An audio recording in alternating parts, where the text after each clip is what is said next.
سلف صالحین کے یہاں معمول تھا کہ اپنے بیٹے بیٹیاں شاگرد مرید مریدنے سب کو کہا کرتے تھے کہ اپنے ہاتھ سے باوضو ہو کر قرآن شریف لکھنا شروع کرو.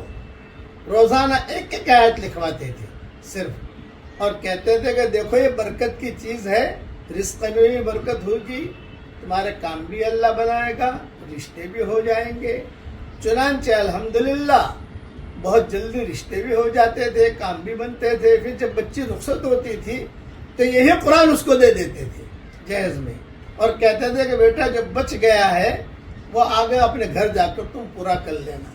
تو آپ حضرات بھی یہی ارادے کرو، ادھر ادھر کی باتیں لکھتے ہو، اس سے اچھا کہ قرآن شریف لکھو.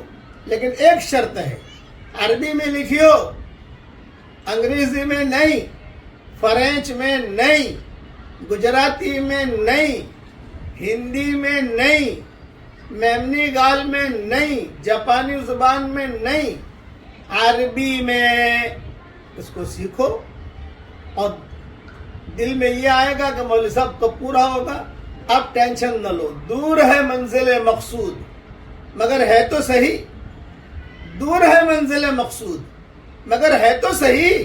راہ کٹ جائے گی تو عزم سفر پیدا کر.